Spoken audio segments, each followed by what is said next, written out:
Joey Reese and Pickle Boot Shop. Get yourself a pickle. Get yourself a boot. Joey Reese and Pickle Boot Shop. Pickle time is happening. Hey everyone, welcome back to Joe and Reese's Pickle and Boot Shop, a diabolical brainwashing machine. In this episode, the boys discuss the finer points of pickles, pickling spices, boots, soles, leather laces, bow biters. Bow biters. Especially. Do you think boots have soles? And giblets on Crocs. Yeah. Is that what they're called? Giblets? Those little nubby things? I think they're called giblets. It looks like this is a Starbucks cup or a thing that says POW. Yeah. You can get all sorts of giblets for different things. You can really let your personality shine in a Croc.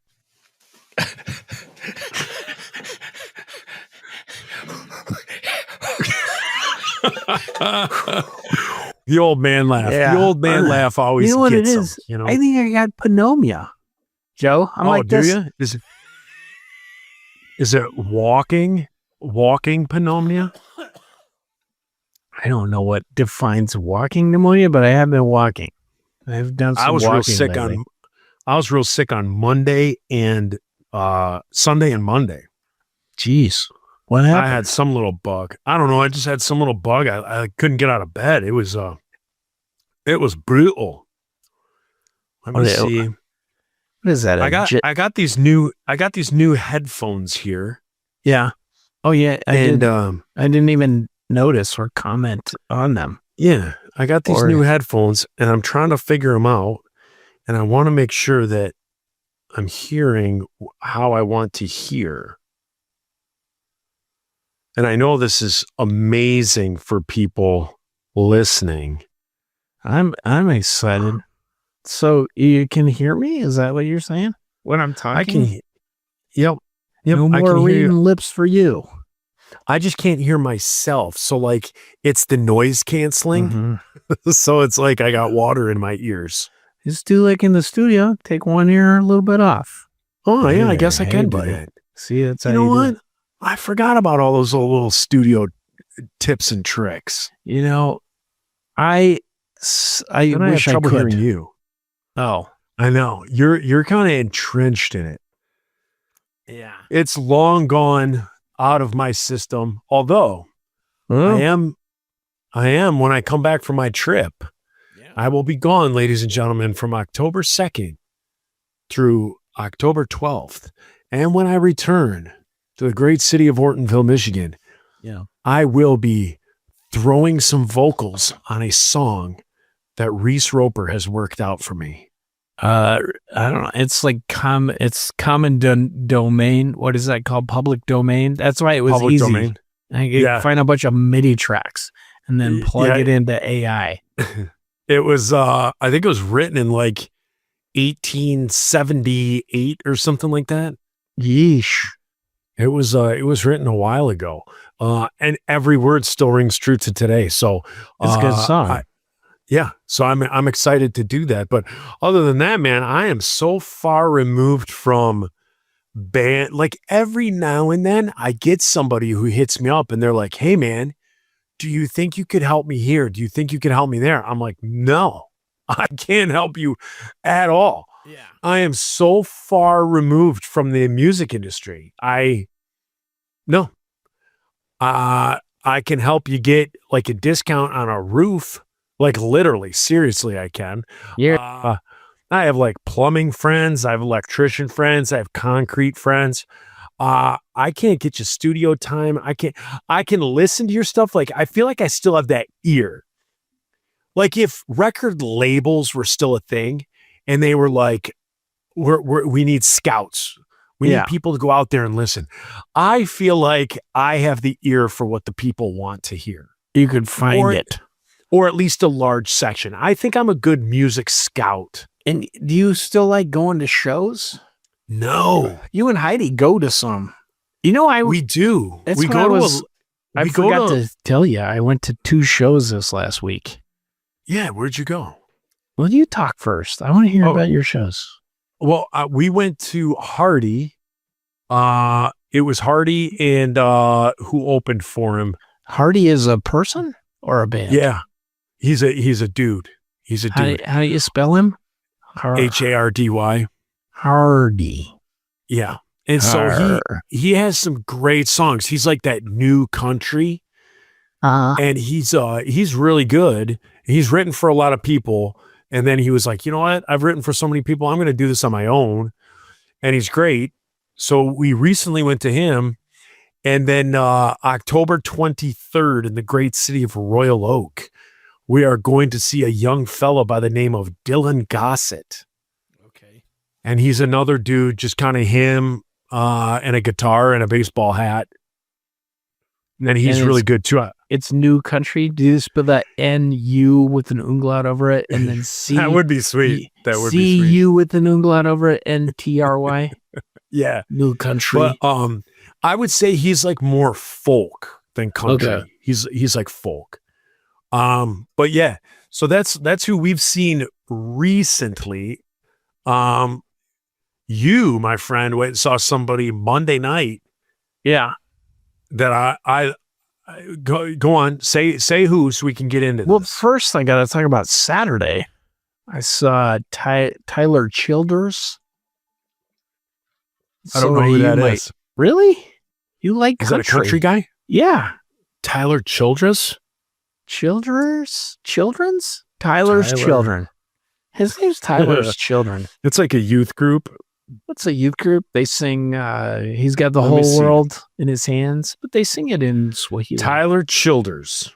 Yeah. What does he sing? What's his big song? Indian. Feathered Indian, which he won't play because he's like a very, what you guys call woke person. And he's like, I don't want to sing that anymore because I don't think Native Americans want to be called Indians. And I just think it's on an individual basis. Yeah. He wrote the song in 2017. I mean, they weren't having issues in 2017 with that. I don't. So he's like just recently. Yeah. Recently like always, woke. He's kind of like he is. His politics are very left leaning, and he sings about this. But like he's also like very, I don't know, like he would like one of his songs is just like to like people he grew up around in West Virginia, just like how he feels that they would like that Trump really isn't the guy they think he is, you know, that kind of stuff. Gotcha.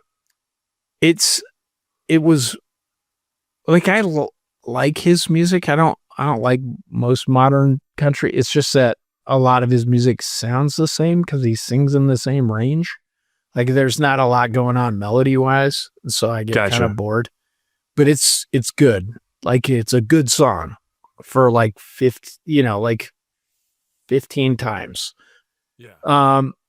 But like Kara loves this dude, so she got tickets. And then we went to Jiffy Lube Arena, which is like, or it's not an arena, it's like outdoor amphitheater type place outside. It took of DC. You so long to say arena. I thought you were saying we went to Jiffy Lube, period. And then we went to the concert. I thought you were going to give me a story of something that happened while you were getting your oil changed. No, it's not that exciting. It's getting my oil changed, Joe. Hey, now, your oil changed. Wink, wink. You know what I mean? It involved a dipstick. Getting very oily. A dipstick, people. By dipstick. So, I don't know. This is what the crazy part for me is. Like, I know Kara sometimes listens to this, and I said I didn't want to go. It was against my will. Like, just because I don't like shows. I'm with you. Like, I've been to so many shows. If I go see somebody I love, about 4 songs into it, I get bored. That is me. I buy tickets. I'm excited to see the person. I'm ecstatic to see the person. Yeah. The night comes, exactly like you just said, dude. I watched 3 or 4 of their songs and I'm like, I'm good. Let's go. We saw Nathaniel Ratliff. It's Denver, Colorado. Yeah. 2 years ago, we went and saw him. He played like the smallest amphitheater in the area. Yeah. It's called Meadowbrook. And so we went and saw him at Meadowbrook, and it's a small like outdoor amphitheater. Uh-huh. It was great, but I mean, I could not wait to go see him. I was just jamming to his stuff for months. And then all of a sudden we get there and I'm like, all right, I'm good. Heidi looks at me like, what are you talking about? Like, we're just a couple of songs in. She's like, you got nowhere to go, son. Yeah. And I was like, man, and so we kind of stayed for some of his hits and then we bounced. But yeah, that's how I am as of late. You made her leave? You didn't just fake it? Like, just be like. No, we left after a while. We got to the point where she's like, okay, now I feel like we can leave. Oh, wow. Yeah. So, yeah, I'll just focus in on what's happening on stage. Like, I'm not into the songs. Like, if it's a hit, I'll be like, yeah, this is rad. But usually I'll be like, what's that guy playing? What's he got on? What is that instrument? I do the same thing. Like during the Ghost, I went and saw Ghost last year. And same thing, like I know some of the Ghost songs. I am not, like, I would say I'm a Ghost fan, but I'm not like a fan. Like, I don't know all their songs, all their albums, all that stuff. I know 10 of their big hits. Yeah. So like when they're playing songs that I didn't know, like, just like you said, I'm watching everything else. I'm seeing what's going on, like side stage. I'm, complaining about the sound that's coming through the mains, all that stuff. Yes. You're like listening to like, that snare sounds way too loud. Yeah. Don't you feel, do you, so you're like me. Now, mind you, you've been doing this for decade longer than I've done. You've done it more than a decade and a half longer than I did it for. Yeah. But like, I feel like the time that I did it, it has ruined me listening to live shows and recorded. Yeah. I want to say that I'm just like I'm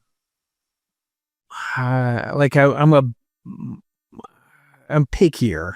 I don't think it's ruined me, but like, well, I guess if something is like really semantics. I think like what you're saying. Then I'm just like, yeah, I can't. But like, I feel like I can find something good. Like the guys in Five Run used to make fun of me because I listened to Britney Spears when I was driving. And it was the production. Like I was trying to figure out how they layered everything and also, like it's fun. But like they'd always make fun of me, like, oh, can you listen to dumb music? And I'm like, you're poor. Like your band is poor. You make $1,100 a month. You should listen to this. Yeah. Yeah, true. But you're right. It's like picky. Like, yeah, I was saying kind of what started the conversation or at some point during this episode, we talked about it. Like people will ask like, hey, could you listen to my band or could you come see my band? Hey man, that happened a lot, guys. I learned from you. I learned from you in like circa 1998. Somebody said that to you and I heard you say this response and I've used it ever since. Oh no. You'll say, do you want my honest opinion? Like, do you want me to tell you what I think of it? Or do you just want me to listen to it and like it, And people are like, no, give us your honest feedback. Mm-hmm. So that's what, and even I did that. Like when we came out with like Fight of My Life or something like that, I think it was right around Ska Mania. And I even said like, hey, give me your honest feedback. And you did. You were like, this song sucks. This song you could have done better. This song, I don't like this. I don't like that. That's how I feel I am. Oh, wow. So when I got out of the industry and kids like locally or someone would hit you up online and be like, hey, could you listen to this? Yeah. What do you think? I would say that. Do you want my honest opinion? Or do you just, are you excited? You just want to play this for me? Yeah. And people are like, I'm excited. I just want to play it for you. I'm like, all right, cool. Then I'll listen and I'll get excited for you. But if you want my honest opinion, I'd be like, vocals aren't high enough. And I'm not like a studio rat like you. I spent a good amount of time in there, but nothing like you, nothing like Nate. Nate was in there from the time the studio unlocked till the time they locked the door. Yeah. But like, I listen to stuff and I'm like, the drum kit sounds like a Pringles can. Vocals production need to be doubled here. Yeah. All that. I just, it gets me. It gets me. I'll be like him. I'm going to ignore the production stuff, but like, I'll be like, this chorus is boring. You got to do more melody wise or something like that, but like, I also appreciate it when people tell me stuff about my songs. Like it might hurt, but it bothers me way more to like see somebody kind of holding back, like they're holding their tongue. You're like, come on, man, just tell me what you don't like about it or what you would do. Yeah. And I kind of equate it to, this is a goofy little story. I equate it to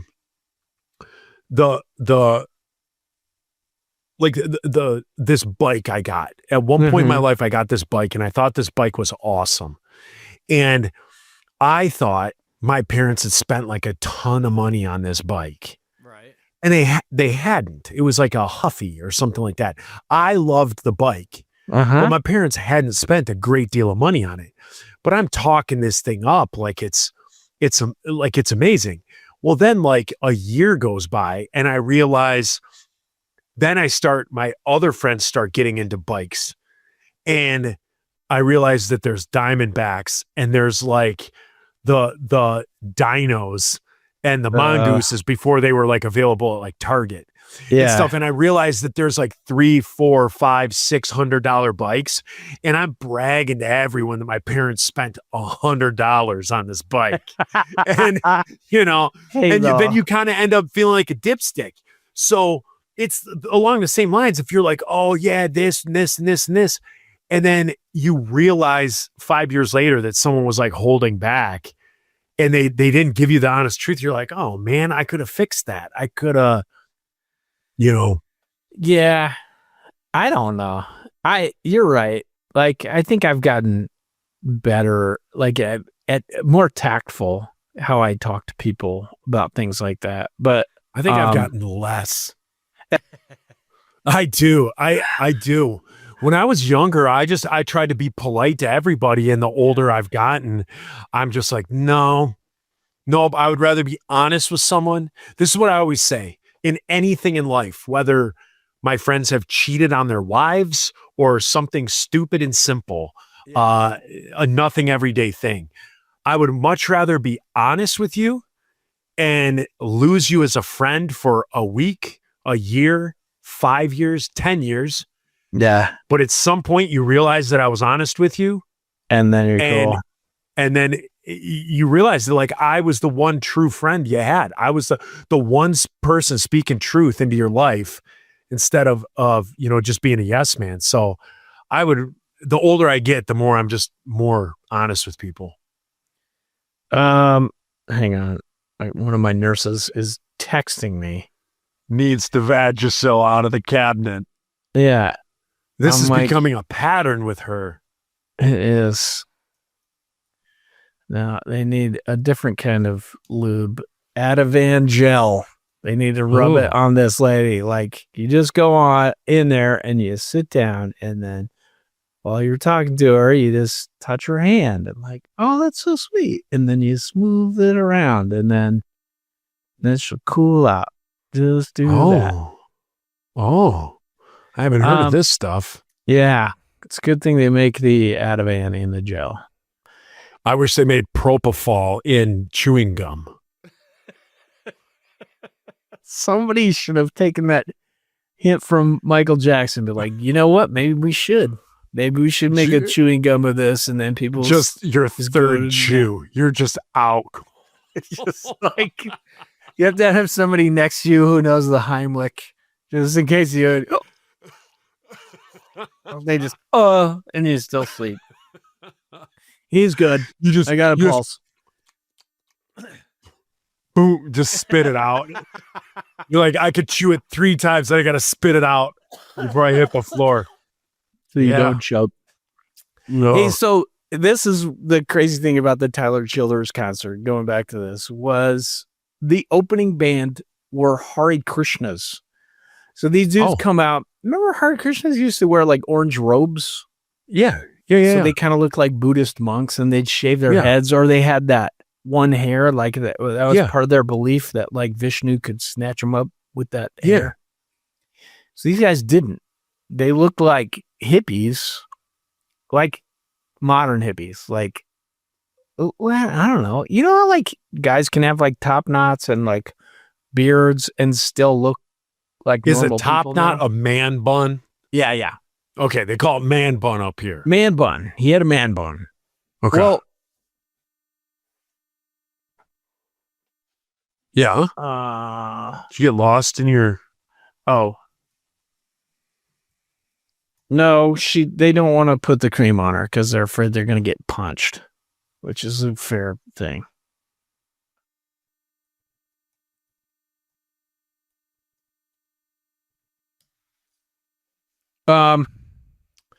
So these dudes came out. They looked like this. They were wearing all white. And so I just thought, this is a weird country band. And then they had like some sort of Roland beat maker type thing. Okay. And then there had to be 10 dudes. And then they were like playing like this wow, like this synth noise. So it was like this melodic, like kind of droning synth noise. And then they would just play beats like on bongos and like with percussion instruments. And then they were chanting, and they were like, it was worked out. Like one dude would do it and there'd be like harmonies and stuff. But like, I'm going to say this wrong. I don't know everything about Hare Krishnas, but what I know of them, I'm going to tell you, and it's probably mostly wrong. But, okay. So people can correct me. It's not like the Pickle and Boot or the Pickle and Companion is going to correct us anymore, right? Yeah, they moved on. You know they what? Don't do that stuff anymore. They were 30 minutes from me, Kevin and Pete, and they're just like, yeah, we're here. We waved at you. Bye. We went to Buc-ee's, and now we're going to Vernus Vest. So Hare Krishnas, they are Hindus, and Hinduism is polytheistic, but Hare Krishnas are monotheistic. So Hindus believe, like the essential part of Hinduism that I know of, and I'm probably getting all this wrong, is that they believe in reincarnation. So there's these different deities that are kind of these different gods that have different attributes that they pray to that give them different things, but like or are kind of like Catholics are with saints, like they're in charge of this, or this is the deity of this. Okay. Like patron saints. Yeah. But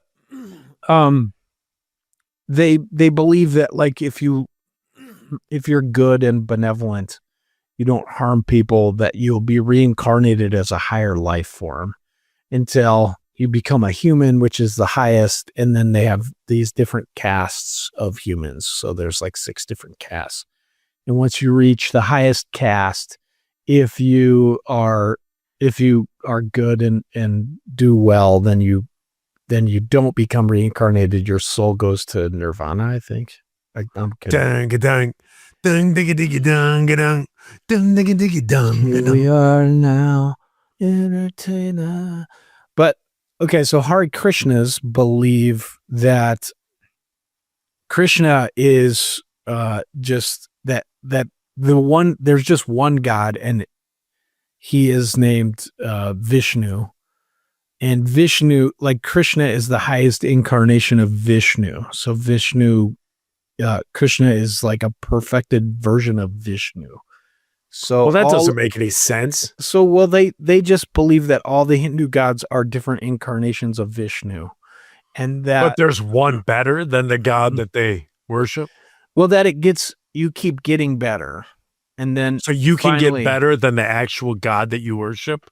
Well, they believe that. I think that all the other Hindus are worshiping older versions of Vishnu. Oh, right. So then the highest version is Krishna, and that is perfected, like God perfected. So God kept getting rebooted until God was the most perfect, and that's Krishna. And I think like the like pyramid. God started off like a Detroit Lions fan, and then would die and then become like a Bears fan, and then would die and become like an Avalanche fan, and then a Red Wings fan. Right. And finally a Broncos fan. Yeah. And then he is John Elway. So like Krishna is John Elway. John Elway. Yeah. Okay, we figured it out. Got it. No, but then like they believe that if they chant different chants, that it brings them enlightenment and it makes their soul more in line with Krishna, who is the highest incarnation of Vishnu. And then it brings about like peace on earth and good vibrations, and everybody is good. CNC Music Factory. Yeah. So like they used to do this in the airports because people were traveling and they thought like this is good. Like they're going to take this to other places, these good things. I don't know if I always thought they did it in airports because that's when people are the most, like, if not in a trench in warfare, at the airport, you're like, I don't want to die, or if my plane goes down. And that's why I always felt like people were doing that stuff at the airport. Yeah, maybe. I mean, maybe they're like the most open to like, oh my gosh, if I die today, I'm flying to Hawaii. That's 13 hours of a lot of stuff that could go wrong. I'm trying to think. What is the band that the guys in Minor Threat, like Ian McKay, started after? They were also Hare Krishnas. What was that band? I just text Nate. I said, what's the name of that Hare Krishna hardcore band? Yeah. That like back in like the 90s we would listen to. It was, and he hasn't texted me back. It's like Ian McKay and the guys in some of Minor Threat. That's what I'm thinking. Oh, wait, maybe he did. He said Shelter. Yeah, Shelter. And 108 were the biggest ones. Oh, I don't know about 108, but like, so these guys did this, and I was like, this is kind of cool. It was pretty cool. It was chill. Like, what I couldn't believe is that, like, it was a country concert. I'm going to sneeze. I'm going to sneeze. You keep talking. I'm going to bless sneeze. You.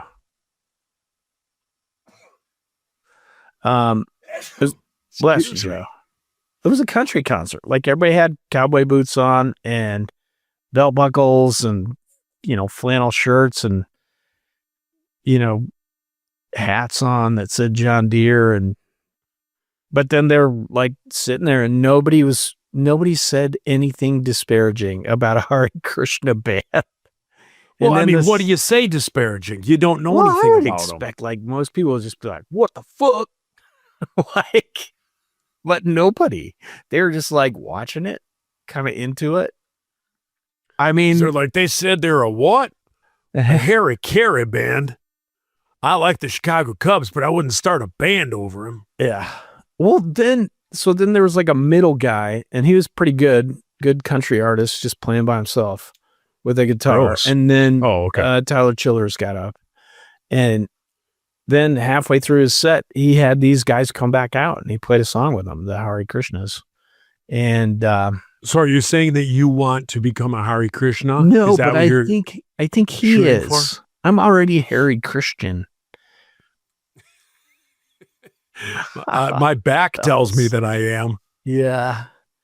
So that was that. It was cool. I was surprised at how cool it was. And then Kara because I was like, we were talking about bucket list shows. I had mentioned that I wanted to see Elvis Costello. I said what a dumbass I was because we played a festival in New Zealand with Elvis Costello in 1999. And I was too tired to go watch Elvis Costello. And since then, I've just been like, you're so dumb, dude. So Elvis Costello's coming. He played at the Warner Theater. It was Monday night. Kara bought me tickets. We went. Nice. We dressed up. She wore a dress and I wore a suit. I was the only person wearing a suit. Actually, one guy in Elvis Costello's band had a suit on. No one else. But I wanted it. Golly, man, it was bad.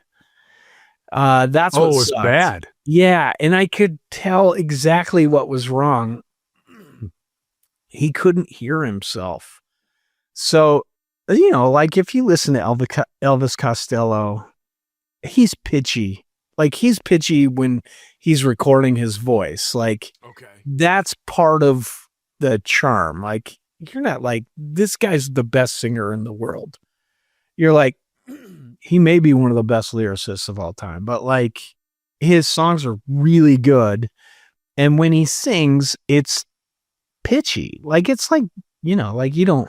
I don't like know enough Clash. of his stuff to know that.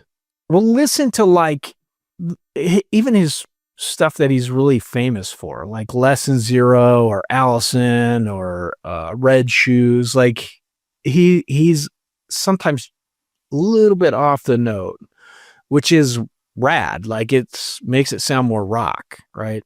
So this was real pitchy. Like he couldn't hear the notes he was on, I don't think. Oh no. And then the worst part is that like, so he didn't have in-ears. He pooped his pants on stage. That was the worst part.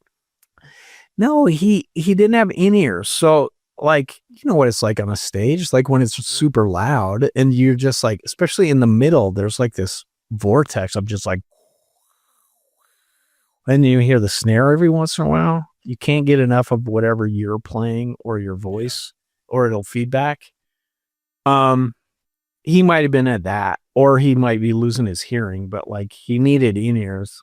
They needed a click track because like he was playing and he'd get off, like he'd speed way up and you could see the other guys in the band trying to watch his fingers. And I was like, yes, I know this. I know what this is. He's trying to figure out where he's at in the song, because they also couldn't hear, it looked like. And so it just kept going, and they never no one ever was like, hey man, you gotta, let's fix the monitors or whatever they had to do. They just kept going. Oh, it got no. better. Yeah, I know. I feel the worst for Kara, because she was just like, she loves Elvis Costello. Like he is in the top 5 of her favorite artists of all time. And she was super bummed because this was like a big bucket list show for her. But they did kind of break it down where he played an acoustic guitar and the drummer came over and played like a small kit. And then the bass player had like a upright bass, and they had like a guitar player, and there was like another guitar player and then a keyboard player, and they kind of went off to this corner and broke it down. And then it got better because it was like you could tell he could hear, and it was quiet enough, like that whatever instruments they were playing was way more quiet, and he wasn't fighting whatever mix he was getting out of the monitors. Jeez. But it was kind of a bummer.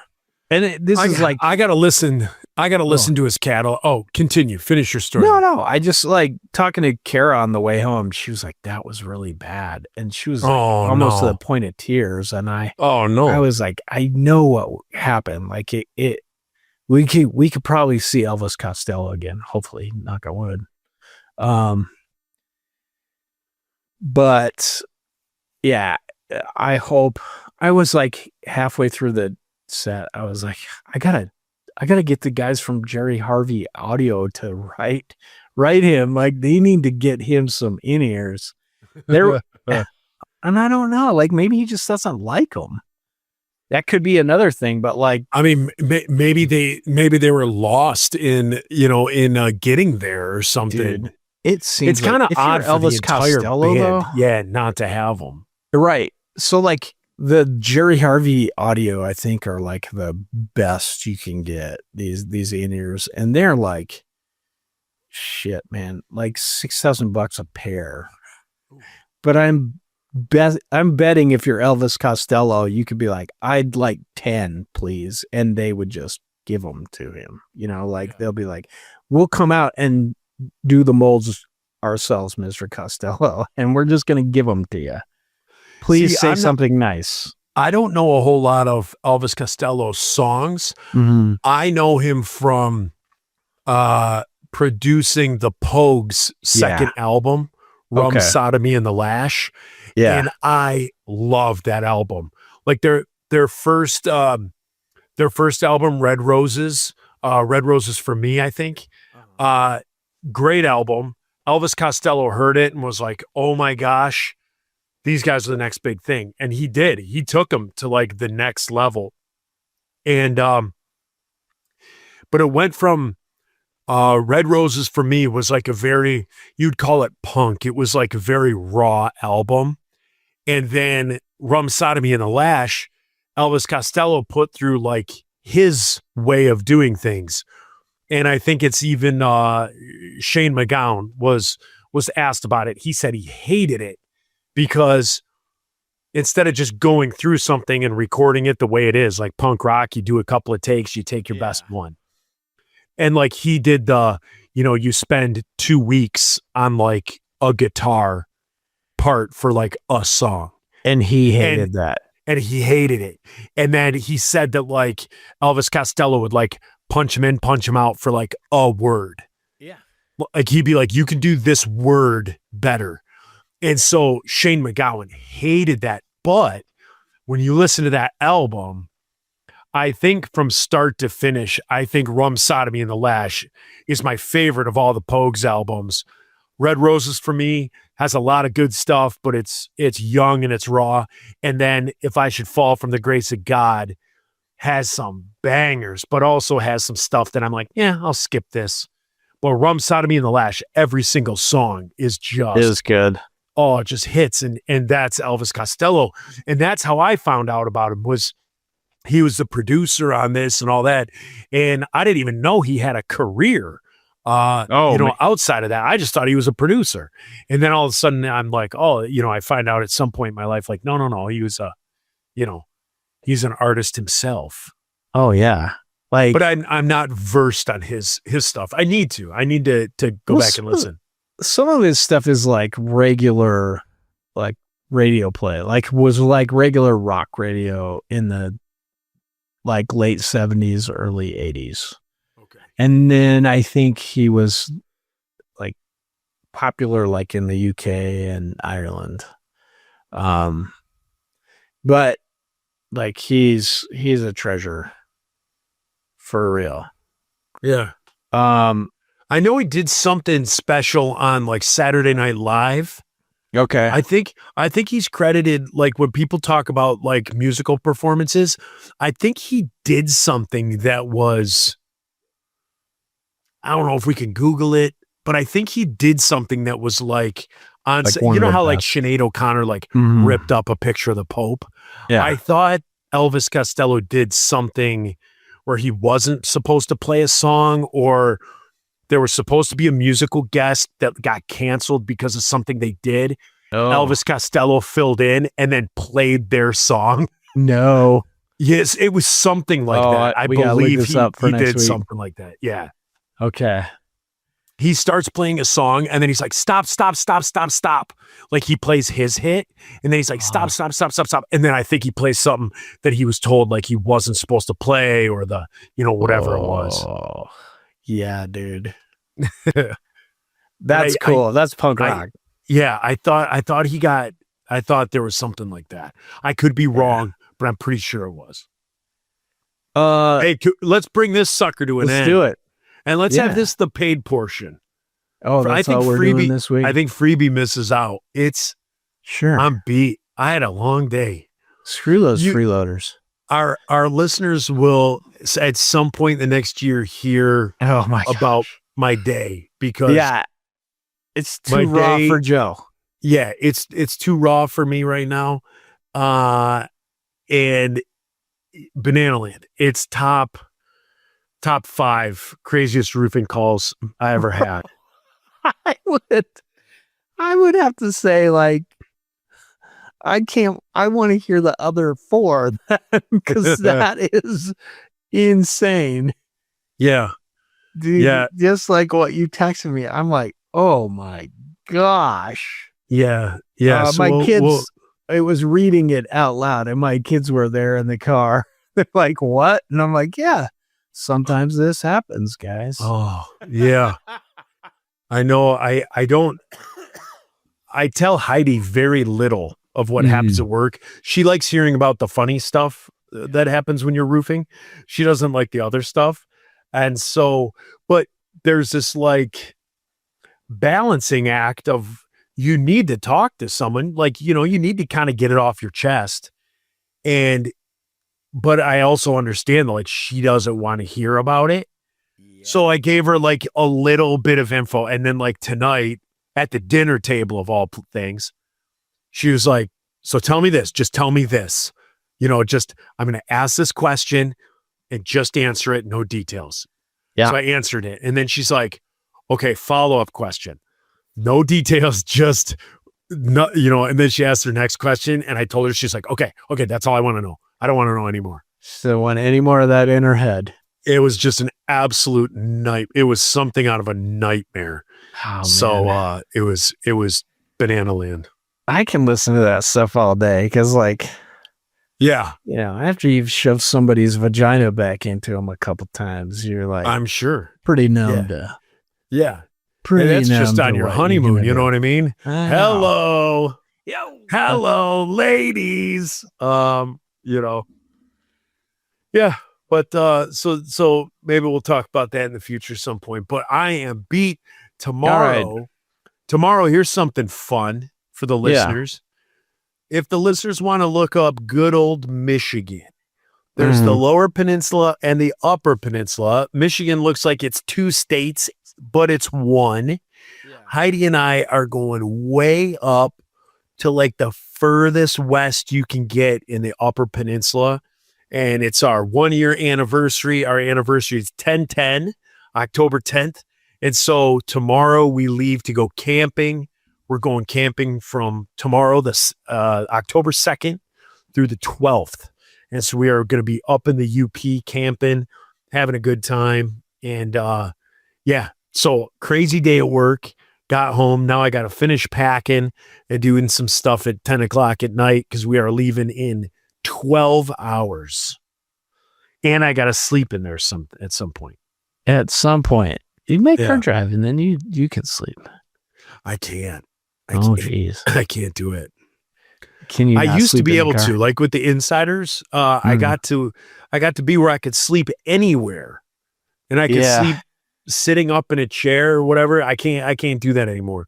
Like I can close my eyes. Remember how our parents used to say I'm resting my eyes? I can like rest my eyes, but I'm hearing the radio. I'm hearing everything. I'm not actually sleeping, but I can't really sleep in cars anymore. I can't, like I can doze off, but I'll wake right up. I just can't sleep unless I take drugs. Yeah. Trazodone and melatonin. Propofol gum. All right, man. All right. See you, buddy. All right. Have fun. See you, everybody. Thanks for being a subscriber. Actually, I take that back. Don't be a subscriber. Stop so we can stop doing this. But thank you. Thank you for blessing us with some cash every month to be able to be able to set aside this time to do this. Love you guys. Piece of pizza.